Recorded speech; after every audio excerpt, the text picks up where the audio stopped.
সুনির্মল বসু লিখেছিলেন, যেখানে বাঙালি সেখানে কেবল দল আর দলাদলি।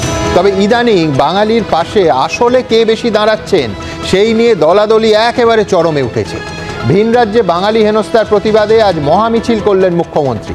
অন্যদিকে ভোটার লিস্ট থেকে অনুপ্রবেশকারীদের নাম সরানোর দাবিতে বিধায়কদের নিয়ে মিছিল করলেন বিরোধী দলনেতা। এই নিয়েই প্রথম প্রশ্ন। ভিন রাজ্যে বাংলাভাষীদের হেনস্থার প্রতিবাদে রাজপথে মমতা বন্দ্যোপাধ্যায় এবং অভিষেক বন্দ্যোপাধ্যায়। অন্যদিকে ভোটার তালিকা থেকে অনুপ্রবেশকারীদের নাম বাদ দেওয়ার দাবিতে নির্বাচন কমিশনের শুভেন্দু অধিকারী। বছর ঘুরলে ভোট, তাই কি দুপক্ষেরই তৎপরতা? দ্বিতীয় প্রশ্ন। বাংলায় কথা বললেই বাংলাদেশি রোহিঙ্গা বলে দিচ্ছ, বিজেপিকে নিশানা তৃণমূল নেত্রী। রোহিঙ্গাদের বাঁচাতেই তো উনি হাঁটছেন, পাল্টা বিরোধী দলনেতা। কেন বাঙালি হেনস্থা আর অনুপ্রবেশের মতো দুটো জ্বলন্ত ইস্যুতে একমত হতে পারবে না রাজ্যের শাসক আর প্রধান বিরোধী দল? তৃতীয় প্রশ্ন। বাংলাভাষীদের হেনস্থা নিয়ে সরগরম রাজ্য রাজনীতি। এই আবহে এবার পুনেতে বাংলাদেশি সন্দেহে পুলিশি হেনস্থার শিকার উত্তর 24 পরগনার বাসিন্দা। উড়িষ্যায় আটক উত্তর 24 পরগনারই আরও 4 জন। পরপর বাঙালি হেনস্থা নিয়ে এ রাজ্যের বিজেপি মুখ খুলবে কবে? বাংলাদেশের সাথে তো খালি আমাদের রাজ্যের বর্ডার না, আরও রাজ্যের বর্ডার আছে। কারণ সেখানে কেন আসছে না, সেটা দুটো কারণ আছে। একটা হচ্ছে সেই রাজ্যগুলোর মানুষগুলো এখানে মিলেমিশে যেতে একটু অসুবিধা হয়। দ্বিতীয় কথা, সেই রাজ্যগুলো হচ্ছে যদি দেখেন আপনি ডবল ইঞ্জিন, বাকি 5টা, ত্রিপুরা বলুন, আসাম বলুন, মেঘালয় বলুন, মিজোরাম বলুন, আর এখানে সিঙ্গেল ইঞ্জিন, আলাদা আলাদা ইঞ্জিন চলছে। ফলে কি হচ্ছে, একে অপরকে দোষারোপ করে যাচ্ছে। এবং এখানে একটা ডেমোগ্রাফিক কন্টিনিউটি আছে যে বর্ডারটা পাস করলেই একসাথে মিলে যাওয়া যেতে পারে। এতক্ষণ যারা দেখছেন তারা যদি ভাবছেন যে এই পুরো দ্বন্দ্বটা রাজ্যের শাসক আর রাজ্যের প্রধান বিরোধী দলের মধ্যে হচ্ছে, না, মমতা বন্দ্যোপাধ্যায়ের আজকের বক্তৃতা একটা বড় অংশ জুড়ে ছিল সিপিএম। অ্যাবসলিউটলি বামেদের চূড়ান্ত আক্রমণ করেছেন মমতা বন্দ্যোপাধ্যায়। কি ভাষায় করেছেন দেখাবো। আর একটা দল হচ্ছে সিপিএম দল, লজ্জা নেই, শরম নেই, শূন্য হয়ে গিয়েও মহাশূন্যে গেছে, তাও লজ্জা নেই। রামবাম জোট বেঁধেছে বিজেপির সাথে হাত মিলিয়ে, সাথে মিলিয়ে, জগাই মাধাই গদাই। দেখুন, পরের পর আক্রমণ, কার্পেট বম্বিং একেবারে, যে সিপিএম শূন্য থেকে মহাশূন্যে গিয়েও লজ্জা নেই, বামরাম জোট বেঁধেছে, এত অত্যাচার করেও স্বপ্ন দেখছে কেশপুরে হত্যা করবে, গড়বেতায় হত্যা করবে, কোচবিহারে হত্যা করবে, আবার কৃষকদের ওপর গুলি চালাবে। কিন্তু শতরূপ ঘোষের কাছে আমার প্রশ্নটা সম্পূর্ণ আলাদা থাকবে, যে আজকে আরেকটা দল সাধারণভাবে যারাও একই রকমভাবে আক্রমণের লক্ষ্যে থাকেন, কংগ্রেস, যারাও শূন্য থেকে মহাশূন্যের কথা তাদের বিরুদ্ধেও বলতে পারতেন, বললেন না। এবং বামেরা এই রাজ্যে যেখানে কংগ্রেসের সঙ্গে হাত মিলিয়ে আছে, কংগ্রেসের জন্য মমতা বন্দ্যোপাধ্যায় আজকে একটা শব্দ উচ্চারণ করলেন না। এর কারণ কি মনে হয়? মানে কেন কংগ্রেস গুড হিউমারে কিন্তু বামেরা আক্রমণের লক্ষ্য? শতরূপ, সত্যি কথা বলতে আমি ঠিক জানি না উনি কাকে আক্রমণ করবেন, কাকে করবেন না, কেন করবেন না, এগুলো কোনো কালেই আমার খুব একটা মাথায় ঢোকে না, আজকেও ঢোকেনি। তবে আমি একটা কথা বলছি, উনি বাম বিজেপিকে বললেন জগাই মাধাই হয়েছে। ঘটনা দেখুন, আমরা জগাই না মাধাই জানি না, কিন্তু রাজ্য তখন ভোঁদাইরা চালাচ্ছে। সুতরাং তারা কি করছে না করছে তার ওপর নির্ভর করছে রাজ্যের মানুষ কেমন থাকবে না থাকবে। তার বাইরে কে জগাই হলো কে মাধাই হলো কি যায় আসে? এটা কথা শুনুন, গণতন্ত্রের বিরোধীদের গুরুত্ব প্রচুর। হ্যাঁ, ভালো কথা, সেটা উনি বুঝে থাকলে ভালো। আমি একটা কথা বলছি সুমনদা, প্রথম কথা হচ্ছে মুখ্যমন্ত্রীকে ধন্যবাদ জানাচ্ছি এই ইস্যুতে বাংলায় মিছিল করার জন্য। কদিন আগে ওয়াকফ নিয়ে বলেছিলেন না, যা হচ্ছে তো দিল্লিতে হচ্ছে, বাংলায় তো আমরা এটা করছি না, সুতরাং বাংলায় মিছিল করা যাবে না, যা মিছিল করা দিল্লিতে গিয়ে করুন, অন্য রাজ্যে গিয়ে করুন। আপনি যে মমতা বন্দ্যোপাধ্যায়, ধরুন বাঙালিকে বিদেশি বলে বাইরে পাঠিয়ে দেওয়া, এটাও তো বাংলায় হচ্ছে না, অন্য রাজ্যে হচ্ছে। তবু আপনি যে গুরুত্ব বুঝতে পেরে বাংলায় মিছিল করেছেন, তার জন্য আপনাকে ধন্যবাদ, প্রথম কথা। দ্বিতীয় কথা, আমি একটা কথা বলছি সুমনদা, যাদের কান ধরার কথা তারা এখন জ্ঞান দিচ্ছে। আমি দুটো ক্ষেত্রেই বলছি, দুটো পার্টির ক্ষেত্রেই বলছি। অনুপ্রবেশ যদি হয়ে থাকে, একেবারে তার দায়িত্ব হচ্ছে কেন্দ্রের সরকারের। কেন্দ্রের সরকার যে পার্টি চালায় তারা সবচেয়ে বেশি অনুপ্রবেশ নিয়ে কথা বলছে, কিন্তু এই নিয়ে কোনো সন্দেহ নেই, যদি মানুষ কেন, যদি একটা গরু ছাগলও ঢুকে থাকে অন্য কোনো দেশ থেকে সীমান্ত পার করে, তার দায়িত্ব খালি নয়, তার কৈফিয়তও দিতে হবে কেন্দ্রের সরকারকে, বিজেপিকে। কিন্তু যদি কেন বললে তোমার নিজের সংশয় আছে? না না, ঢুকেছে তো নিশ্চয়ই, তো এনারা বলছেন যখন, তার তো ঢুকে নিয়ে হতে পারে না। কিন্তু আমি বলছি, যদি ঢুকে থাকে, একজনও কেউ ঢুকে থাকে, তার উত্তর কেন্দ্রের সরকারকে দিতে হবে। তা না করে অনুপ্রবেশ নিয়ে সবচেয়ে বেশি জ্ঞান এরাই দিচ্ছে। আমি দেবাশিস বাবু যে কথাটা বললেন, কথাটা তো খুব সাংঘাতিক কথা। উনি, আমি জানি না কী অর্থে বললেন, যে 5টা রাজ্য বাংলাদেশের সঙ্গে বর্ডার শেয়ার করে, পশ্চিমবাংলা ছাড়া যেহেতু বাকি রাজ্য, 4টে রাজ্যের সীমান্ত যেগুলো বাংলাদেশের সাথে আছে, সেগুলো যেহেতু বিজেপি শাসিত রাজ্য এই মুহূর্তে, সেহেতু ওখানে বিএসএফ অনেক সিরিয়াসলি কাজ করছে। তার মানে এই রাজ্যটা যেহেতু বিজেপি শাসিত নয়, সেহেতু ইচ্ছে করে বিএসএফ এখানে ঢিলে দিয়েছে নাকি? মানে এটা কি অমিত শাহ বলে দিয়েছে? যে আপাতত সিভিক ভলেন্টিয়াররা বর্ডার পাহারা দিক, আমরা সরকারে আসলে তখন আমরা দেখবো, তা নাহলে বাংলা দিয়ে অনুপ্রবেশ ঘটুক। যদি এটা হয়ে থাকে তাহলে কিন্তু এটা খুব চিন্তার বিষয়। তার থেকে বড় কথা হচ্ছে মমতা বন্দ্যোপাধ্যায়। সুমন্দা, আমার জন্ম 86 সালে, আমি 90-এর দশকে 2000 সালের পরের দিকটায় মোটামুটি বড় হয়েছি, আমার রাজনীতি সম্পর্কে খবর রাখা শুরু হয়েছে। আমি আমার কথা বলছি সুমন্দা, পশ্চিমবাংলার ভোটার লিস্টে কাতারে কাতারে বাংলাদেশি আছে, এইটা আমি কোনোদিন কোনো বিজেপি নেতার মুখে শুনিনি। এটা আমি প্রথম শুনেছিলাম মমতা ব্যানার্জির মুখে, আমি যে সময় পশ্চিমবাংলায় বড় হয়েছি। Mamata Bandyopadhyay was the first political entity in my state who told me, যার থেকে আমি এটা জানতে পারি যে তোমার চারপাশে যাদেরকে দেখছো ভোটার লিস্টে যে নামগুলো দেখছো সবাই তোমার স্বজন নয়, এর মধ্যে অনেক বাংলাদেশ থেকে আসা লোকের নাম ঢোকানো রয়েছে। কেয়াদি যে ভিডিওটা দেখালো, স্পিকারের মুখে কাগজ ছুঁড়ে মারা ইত্যাদি সব কিছু হয়েছে। আজকে সেই সময় মমতা বন্দ্যোপাধ্যায় বিজেপি সরকারের মন্ত্রী ছিলেন, আজকে ওনার পলিটিক্যাল পজিশন পাল্টেছে, সেই অনুযায়ী ওনার পজিশনিংও পাল্টেছে, তাতে বলার কিছু নেই, কিন্তু এইটা কিন্তু ঘটনা। এবার মনে আছে কিনা জানি না, তখন মমতা বন্দ্যোপাধ্যায় বিজেপি সরকারের শরিক লালকৃষ্ণ আদবানি একবার খুব প্রশংসা করলেন বুদ্ধদেব ভট্টাচার্যের, যে অনুপ্রবেশ রুখতে বুদ্ধদেব ভট্টাচার্যের বামফ্রন্ট সরকার ভালো কাজ করেছে। আমি বলছি প্রকাশ্যে বিবৃতি দিয়েছিলেন তৃণমূল নেতারা যে এটা এই বিবৃতি অর্থহীন। দেখো, এইটাই তো হওয়া উচিত, এইটাই তো হওয়া উচিত যে দুটো দলের মধ্যে হাজার ঝামেলা থাক না কেন, এই ধরনের জাতীয় নিরাপত্তা জনিত বিষয়ে দুটো দল বা দুটো সরকার তারা একে অপরকে সহযোগিতা করবে। এবং এই উদাহরণ কিন্তু আমাদের দেশে চিরকাল ছিল, ইদানিংকালেও যে নেই তা নয়। আমরা কদিন আগেই দেখলাম কেরালা, আসাম এবং পশ্চিমবাংলা থেকে একসঙ্গে কিছু জঙ্গি ধরপাকড় হলো। একটা রাজ্যে সরকার চালাচ্ছিল বিজেপি, একটা রাজ্যে তৃণমূল কংগ্রেস, একটা রাজ্যে বামপন্থীরা সরকার চালাচ্ছে, কিন্তু তিনটে রাজ্য নিজেদের মধ্যে ইনফরমেশন শেয়ারিং করে কিন্তু জঙ্গিদেরকে ধরলো। এই সাম্প্রতিক উদাহরণও কিন্তু রয়েছে। তাহলে কেন এইটাই একটা সাধারণ চিত্র হবে না? তবে আমি আমার কথাটাকে শেষ করছি এইটা বলে, সুমন, আমরা যাই বলি না কেন, আজকে যেটা হচ্ছে অন্যান্য রাজ্যে, এইটাকে কিন্তু শুধুমাত্র অনুপ্রবেশের নাম করে চালানো যাবে না। এর মধ্যে পরিষ্কার বিজেপি আরএসএস এর যে একটা হিন্দুস্তানের দর্শন আছে, তার এটা একটা ম্যানিফেস্টেশন। হেমন্ত বিশ্ব শর্মা, বিজেপির একজন মুখ্যমন্ত্রী, যদি আজকে প্রকাশ্যে এই কথাটা বলেন যে এইবার আমাদের বাংলাদেশে চিনতে সুবিধা হবে, কেন না পপুলেশন সার্ভেতে যে যে মাতৃভাষা লিখবে বাংলা, আমরা চিনে নিতে পারবো যে এরা হচ্ছে বাংলাদেশি। বলছি, এই কথাটা বলার পরে কেন পশ্চিমবাংলা বিজেপির পক্ষ থেকে একটা বিবৃতি দেওয়া হবে না যে আমরা আমাদের কেন্দ্রীয় নেতৃত্বকে বলছি হেমন্ত বিশ্ব শর্মার এই কথাটাকে যেন উইথড্র করা হয়? এইটুকু কি আমরা আশা করতে পারি না? বিক্ষোভে ফেটে পড়ে রাস্তায় নেমে আসা তো পরে, আমি অতটা না ধরছিও না, আশা করছি না। এবং এইটাই প্রথম নয়, কয়েক বছর আগেকার কথা, 2 বছর আগেকার আমাদের মনে আছে, কৈলাস বিজয়বর্গী প্রকাশ্য সভায় বলছেন যে আমার বাড়িতে কিছু লোক রাজমিস্ত্রির কাজ করছিল, দেখলাম দুপুরবেলা ওরা চিড়ে খাচ্ছে দেখে বুঝতে পারলাম এরা তার মানে বাংলাদেশি, বাংলায় কথা বলছে এবং চিড়ে খাচ্ছে। সরস্বতী পূজার দধিকর্মা হয় চিড়ে দিয়ে, তার মানে কেয়াদিরা যে বলে পশ্চিমবাংলায় সরস্বতী পুজো নাকি হয় না, বিজেপি আসছে না বলে পশ্চিমবাংলায় সরস্বতী পুজো হচ্ছে না, বিজেপি আসলে তো সরস্বতী পুজো ব্যান হয়ে যাবে পশ্চিমবাংলা, দধিকর্মা চিড়ে দিয়ে করা যাবে না। আমার শেষ উদাহরণ দিচ্ছি, পরেশ রাওয়াল, আমাদের মনে আছে সবাই, বিজেপির একজন এমপি, তিনি সবাই দাঁড়িয়ে বলছেন যে মচ্ছি খা রা থা, মাছ খাচ্ছে, তার মানে ওরা বাংলাদেশি। আমি বলছি বিজেপির এই যে একটা আদারাইজেশন, যে হিন্দিতে কথা বলে না, যে হিন্দু নয়, সে হিন্দুস্তানি নয়, বিজেপির এই যে আদারাইজেশনের পলিটিক্স, তার কিন্তু এটা একটা ম্যানিফেস্টেশন। প্রথম কথা বলে দিই যে আসামের হিমন্ত বিশ্ব শর্মানি যে মন্তব্য বা কথা শতরূপ বলল, সেই বিষয়ে স্পষ্ট হচ্ছে যে ওই যাদেরকে, ওই কোচ বা রাজবংশী যাদের ধরা হয়েছিল, তাদের বিরুদ্ধে যা কেস, সেগুলো ইতিমধ্যে আসাম সরকার সেগুলোকে ড্রপ করে দিয়েছে, প্রথম কথা। এবং দ্বিতীয় কথা হচ্ছে হিমন্ত বিশ্ব শর্মা স্পষ্ট বলে দিয়েছেন ভারতীয় যারা বাঙালি রয়েছেন, ভারতীয় বাঙালি, তাদের বিরুদ্ধে কোনো কেস আসাম গভর্নমেন্ট করছেন না। আমরা ছবি দেখাচ্ছি আপনাদেরকে, কেয়াদি আমার পাশে বসে দেখতে পাচ্ছেন, শান্তনু ঠাকুরের ইস্যু করা অল ইন্ডিয়া মতুয়া মহাসংঘের আলোচনাও করেছি। দুজন লোক, একজনের নাম হচ্ছে সেটারও ক্রেডিবিলিটি ওই সরকার দেয়নি। আমি একমত। এই যে কথাটা যে ভারতীয় বাঙালি, তার বিরুদ্ধে কিছু বলবো না, বাংলা ভাষা শুনে সে ভারতীয় না বাংলাদেশি, এটা ঠিক করার দায়িত্ব বা অধিকার বা ক্ষমতা হেমন্ত বিশ্ব শর্মাকে কে দিয়েছে? আমি একমত। শতরূপ ঠিকই বলেছে, একটা চিড়ের কথা, আরেকটা হচ্ছে পরেশ রাওয়ালের কথা, মাছলি বাবা, ঠিক আছে।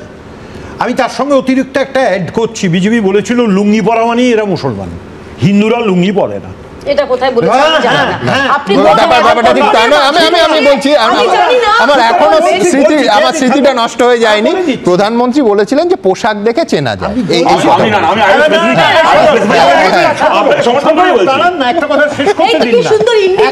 শুনুন না, ঠিকই বলেছে, ওটা শ্রমিক ভট্টাচার্য বলে দিয়েছে যা বলার।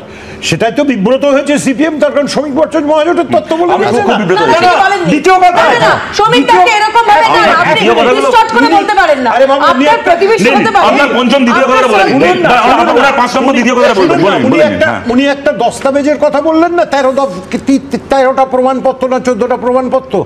সুপ্রিম কোর্ট তো 3টে প্রমাণপত্রের কথা বলেছে। বলেছে আরে আমি বলিনি সুপ্রিম রে কোর্টের বাবা। জজ সাহেব শুনুন, একটা বলছে, sentence বলা আছে। বলেছে, একটু আচ্ছা, হয়ে গেছে।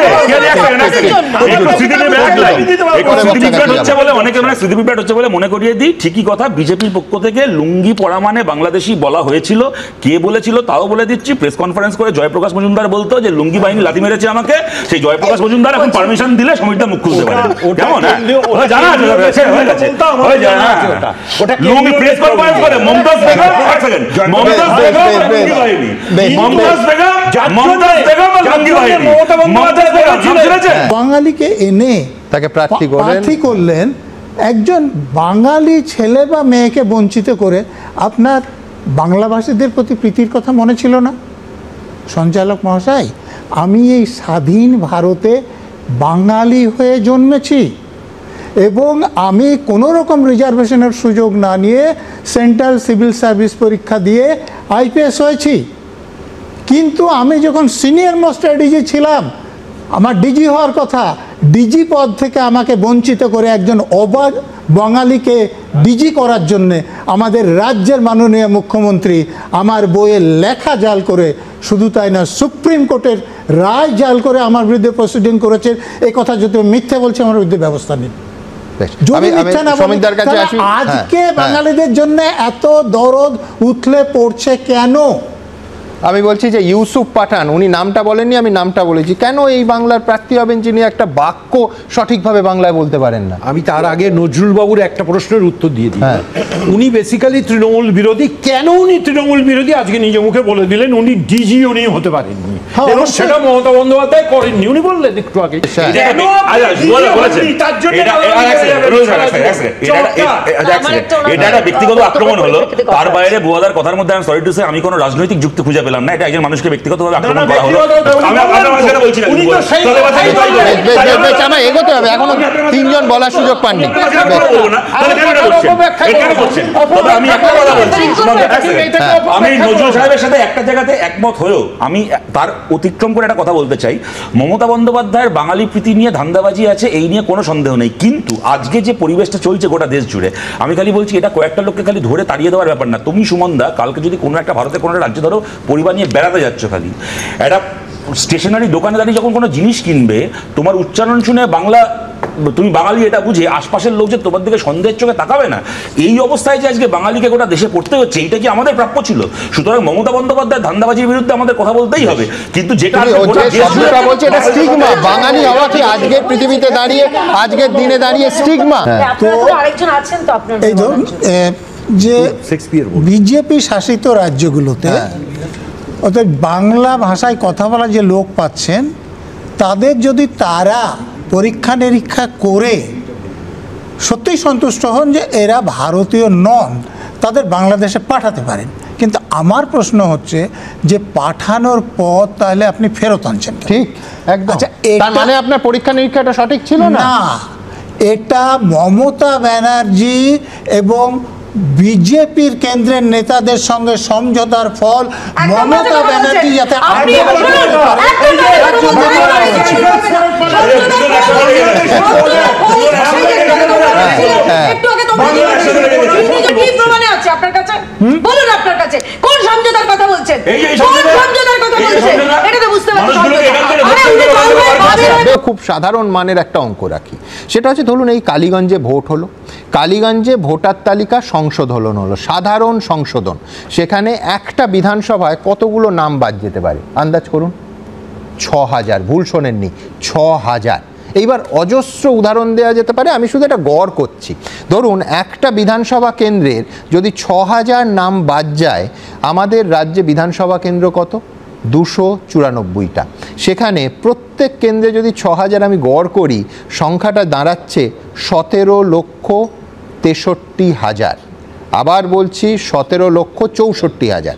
64,000, এবং এটা কিন্তু সাধারণ সমীক্ষা, অর্থাৎ এই যে এসআইআর এর কথা বলা হচ্ছে, স্পেশাল ইন্টেন্সিভ রিভিশন, কোনো এসআইআর নয়, সাধারণ সমীক্ষায় 294টা কেন্দ্রে 17,64,000।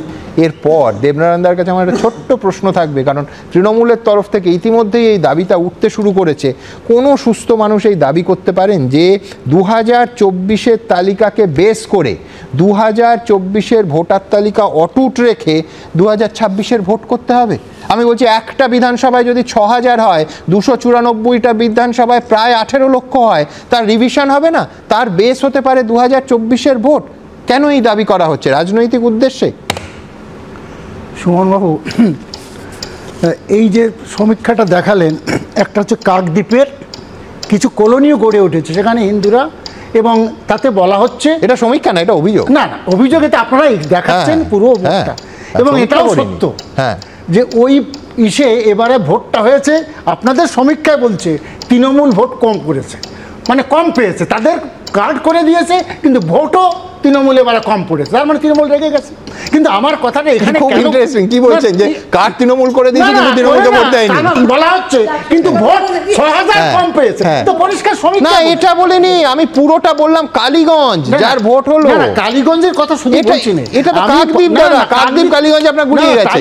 কাকদ্বীপে তো গন্ডগোলটা ঘটলো, মানে এখানে কারা কাকদ্বীপে যে কলোনিগুলো গড়ে উঠেছে সেই কলোনিতে কারা থাকে, মানে উনি যে আজকে যে বলা হচ্ছে, শুভেন্দুও বলছে রোহিঙ্গা মুসলমানদের বাঁচাতে হাঁটছেন মুখ্যমন্ত্রী, শুধু রোহিঙ্গা, সেখানে হিন্দুরা নেই। একটা কথা শেক্সপিয়ারে বলা আছে, পেরিক্লিস প্রিন্স অফ টায়ারে বলছে, few love to hear the sins, they love to act. কিছু লোক মিথ্যা শুনতেও ভালোবাসে, করতেও ভালোবাসে। এখানে বেশি কারা আছে? আজকে থেকে এখান থেকে হচ্ছে না, 30 বছর যাবত হচ্ছে। না না, আমি যে কথাটা বলছি, আজকে সেটা করতে গিয়ে যারা এরা বিজেপিকে ম্যাক্সিমাম ভোটও দেয়, এটাও পর্যন্ত, কারণ এরা ওখান থেকে তাড়া খেয়ে আসে এবং এখানে ভোট দেয়। সুতরাং আজকে যদি রোহিঙ্গা ছড়তে গিয়ে 10,000 ধরেন, 10,000, তার মানে প্রায় 2 কোটি হিন্দুকে বাদ করতে হবে। এই বুদ্ধিটা কাদের দিচ্ছে? নিজের গায়ে কুমির বাচ্ছে। প্রধান বিরোধী দলকে ভুল করতে দিন না, আপনি উত্তেজিত হচ্ছেন কেন? টেবিলটা তো প্লাস্টিকের, বলছে যে ভেঙে যাবে। কেন বলছি, রোহিঙ্গা মুসলমানদের বাঁচাতে হাঁটছেন মুখ্যমন্ত্রী নয়। আপনারাই আজকে যদি ভোটার টাকা স্বচ্ছ তৈরি করেন, বিজেপিও 10-এ নেমে আসবে। দারুণ পয়েন্ট। আচ্ছা শুনেছি আমি, সুমন দার কথা বলি, যদি রাজ্যের সরকারি অফিসারদের হাত পা না বেঁধে রাখেন, তাহলে বিজেপি চাক কি না চাক গোটা পশ্চিমবাংলার প্রতিটা বুথের ভোটার তালিকা রিভাইজ করা সম্ভব। এবং তার জন্য খালি বিজেপিকে লাগবে না, তৃণমূল যদি মনে করে, যদি তৃণমূল মনে নাও করে, ধরো আমি বলছি আমাদের কথা, আমরা বামপন্থীরা, আমরা শুধুমাত্র কলকাতার 141টা ওয়ার্ডের 36,000 খালি মৃত ভোটারের নাম জমা দিয়ে এসেছিলাম ইলেকশন কমিশনে। এবার আমি কথাটা বলছি কি, এর আগে একটা বলার সময় একটা কথা আসলো যেটা কেন্দ্রের সরকারের হাতে থাকে। বুয়াদা বলেছেন, বুয়াদা আমার জন্মের আগে থেকে রাজনীতি করছেন, উনি আমার থেকে অনেক ভালো করে এটা জানেন। ডেফিনেটলি ভোটার লিস্টের কাজটা কেন্দ্রের সরকারের তথাকথিতভাবে হাতে থাকে, কিন্তু কাজটা বকলমে করে রাজ্যের অফিসাররা। প্রতিটা জেলার ডিএম, বুথ লেভেল অফিসার, একদম, এবং খালি বুথ লেভেল অফিসার তো বটেই, এক সেকেন্ড, প্রত্যেকটা জেলার ডিস্ট্রিক্ট ম্যাজিস্ট্রেটই হচ্ছেন সেই জেলার ডিস্ট্রিক্ট ইলেকশন অফিসার। রাজ্যের সরকারের আধিকারিকদের কাছে যদি ইনস্ট্রাকশন না থাকে যে আমার রাজনৈতিক কারণে তুমি এই নামকে রাখবে আর ওই নামকে বাদ দেবে, তাহলে যে কোনো রাজনৈতিক দল চাক কি না চাক ভোটার লিস্ট সংশোধন হওয়া সম্ভব। আর আমি তোমাকে শেষ একটা কথা বলছি, আমাদের পার্টি থেকে আমরা এটা বহুদিন ধরে দাবি করে আছি, ধরো আজকে কেউ যদি মারা যায়, কেমন আমি যদি মারা যাই, আমার শ্মশানে সৎকার হোক, যাই ওই কথা বলছি, যেই মারা যাবে শ্মশানে হোক কি কবরস্থানে হোক, যেখানেই সৎকার হোক না কেন, সেটা তো সরকারি জায়গা, এবং ডেথ সার্টিফিকেটটা সরকার, মিউনিসিপ্যালিটি বা পঞ্চায়েত থেকে ইস্যু করা হয়। কেন এই সিস্টেমটা আমাদের দেশে হবে না? যে মুহূর্তে একটা কর্পোরেশন কি মিউনিসিপ্যালিটি কি পঞ্চায়েত থেকে একজন মানুষের ডেথ সার্টিফিকেট ইস্যু করা হচ্ছে, সঙ্গে সঙ্গে তার ইন্টিমেটেশন চলে যাবে সেই ব্লকের ইলেকশন অফিসে, যাতে নামটা অটো ডিলিটেড হয়ে যায় লিস্ট থেকে। এইভাবে হাজার হাজার, এই 6,000 কালীগঞ্জে বলা হলো, ঠিক যেভাবে আমি বলছি শতরূপ, ঠিক যেভাবে আজকে কলকাতা কর্পোরেশনের এলাকায়, আমি জানি না রাজ্যে হয় কিনা, কলকাতা কর্পোরেশন এলাকায় কোনো নার্সিংহোম, হাসপাতালে একটা শিশুর জন্ম হলে সেটা অটোমেটিক্যালি বার্থ সার্টিফিকেট ইস্যু হবে, সেই মুহূর্তে সিস্টেমে চলে যাবে। 10 বছর আগে, 15 বছর আগে এটা সম্ভব ছিল না, আজকে সম্ভব। এই যে এইগুলো করা হচ্ছে না, খুব সহজ অবভিয়াস কাজগুলো না করে বিভিন্ন রাজনৈতিক দল ক্ষমতায় আসলে তাদের কারচুপি করার এই যে পথ খুলে রাখা হচ্ছে, তার ফলে কিন্তু আজকে এই ঘটনাগুলো ঘটছে। এর আগে 2021 সালের 25শে অক্টোবর শিলিগুড়ির প্রশাসনিক বৈঠকে একেবারে পরিযায়ী শ্রমিকদের তিনি ডাক দিয়েছিলেন। আমি দ্রুত একবার দেখে নেব। অনেক ইয়াং ছেলেরা আছে এখানে ওখানে সেখানে কনস্ট্রাকশনের কাজ করতে চলে যাচ্ছে। এটা বিশেষ করে মেদিনীপুর আর বাঁকুড়া আর কুচবিহার, এই আলিপুরদুয়ার, মানে দু একটা জায়গায় প্রবণতা আছে, উত্তর দিনাজপুরেও আছে। এদের ধরে বলো যে তোমরা এইটা দায়িত্ব নিয়ে করো। ওর কী দরকার এখানে ওখানে যাওয়ার? ওখানে যে ভাড়া লাগে, ওখানে যে খাওয়ার খরচা হয়, ওখানে যে জীবনের ঝুঁকি থাকে, এখানে তো সেটা নেই।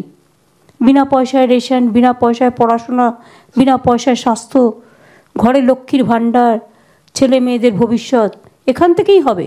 আজকেও মুখ্যমন্ত্রী তার ভাষণে বলেছেন যে অমর্যাদা নিয়ে থাকবেন না, প্রবাসে ফিরে আসুন। কিন্তু আমার বক্তব্য যে ফিরবেন কেন? দক্ষিণ ভারত, উত্তর ভারত, পশ্চিম ভারতে মজুরি অনেক বেশি। এরা তো যাচ্ছেন মজুরির জন্য। ওই যে সরকারি পরিসংখ্যান বলছে, এটা ভাগ্যিস অনুষ্ঠানের শুরুর অংশে বলিনি, তাহলে শতরূপ আরও 30 সেকেন্ড বেশি চাইতো। সেটা হচ্ছে এই রাজ্য থেকে সরকারি পরিসংখ্যান অনুযায়ী সবথেকে বেশি সংখ্যক মানুষ যান কেরলে। আমি বলছি এমনকি উড়িষ্যাতেও যাচ্ছে। তামান্নার বাবার উদাহরণ প্রায় রোজই দিচ্ছি। মেয়েকে ইংলিশ মিডিয়ামে পড়াতে চান বলে একটু বাড়তি রোজগারে তো খুব যন্ত্রণা বুকে নিয়ে পরিবারকে, স্ত্রীকে, বৃদ্ধ বাবা মাকে, পুত্রকন্যাকে রেখে তাদের যেতে হচ্ছে। আজকে মুখ্যমন্ত্রী বলছেন যে একটা রুটি থাকলে অর্ধেক খাবো। ওরা তো আস্ত রুটিটা খেতে এবং তার ক্রয় ক্ষমতার জন্য অন্য রাজ্যে গিয়ে এত যন্ত্রণা সহ্য করে তারা চাকরি করছেন। তুমি যে কথাটা শুরুতে বললে এবং যেটা সমীরদাও বললেন, আমার কথাগুলোর সাথে কোনো আপত্তি নেই যে একজন পরিযায়ী শ্রমিককে পরিযায়ী হতে হচ্ছে। কেউ শখ করে নিজের পরিবার ছেড়ে বাইরে কাজ করতে যায় না। মমতা বন্দ্যোপাধ্যায় বুঝবেন না তাকে কেন যেতে হচ্ছে। কিন্তু মুশকিলটা, প্রশ্নটা হচ্ছে এখানে সেইটা নয় ওখানে গেলে 2 পয়সা বেশি পাবো কম পাবো প্রশ্ন না। প্রশ্ন হচ্ছে আমি যদি পরিযায়ী শ্রমিক নাও হয়ে থাকি, আমাকে কেন বাঙালি হওয়ার অপরাধে ভারতের মধ্যে বিদেশি হিসেবে স্বীকৃতি পেতে হবে? এইটার উত্তর এইটা নয়।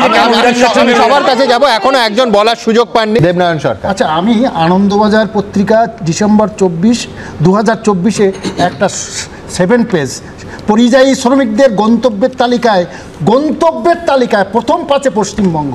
মানে পশ্চিমবঙ্গ থেকে 48% পরিযায়ী শ্রমিকরা বাইরে যায়, আবার বাইরের রাজ্য থেকেও পশ্চিমবঙ্গে 48% আসে। তো পশ্চিমবঙ্গ খুব খারাপ। আজকে 5টা রাজ্যের মধ্যে যারা পশ্চিমবঙ্গে আসে তার মধ্যে মহারাষ্ট্র, অন্ধ্রপ্রদেশ, পশ্চিমবঙ্গ, তামিলনাড়ু এই রাজ্যগুলো আছে। এরা শুধু যায় না, একই পরিমাণ আসে। পশ্চিমবঙ্গ খারাপ, পশ্চিমবঙ্গ থেকে যায় এবং তার সম পরিমাণ আসে। আইডেন্টি ম্যাট্রিক্স জানেন, left hand side is equal right hand side.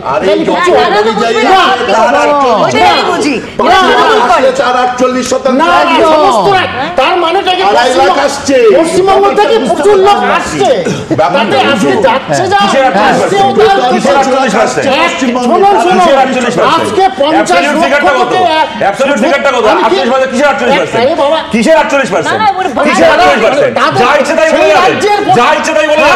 আপনি অধ্যাপক, সেই রাজ্যের আমি কি বলতে এখান থেকে যদি 100টা লোক যায়, দাঁড়ান, যদি এখান থেকে 100টা লোক যায় তার মধ্যে 1 নম্বর, 2 নম্বর, 3 নম্বরে কত রাজ্য আছে? অন্য রাজ্য থেকে 100 বদলে যদি 10 জন আসে, সেই 10 জনের মধ্যে 5টা র্যাঙ্কিং কি সব উল্টোপাল্টা বোঝাচ্ছে। আর কি করে এইটা এখানে রেলিভেন্ট আছে আলোচনায়? আরেকটা লাস্ট কথা যেটা শতরূপ বলছিল, ডিজিটাল ম্যাপিং করা সম্ভব আমাদের সারা ভারতবর্ষকে। It's not impossible task, already অনেকটা কাজ হয়ে গেছে, কিন্তু আমরা কোনো একটা কারণে রাজনৈতিক ক্ষেত্রে এটাকে ব্যবহার করতে চাইছি না। আমি একটা ছোট্ট এক্সাম্পল দিচ্ছি। আমি একটা গাড়ি পার্ক করছিলাম, সেখান দিয়ে মুখ্যমন্ত্রী যাবেন কোনো একটা ফাংশনে।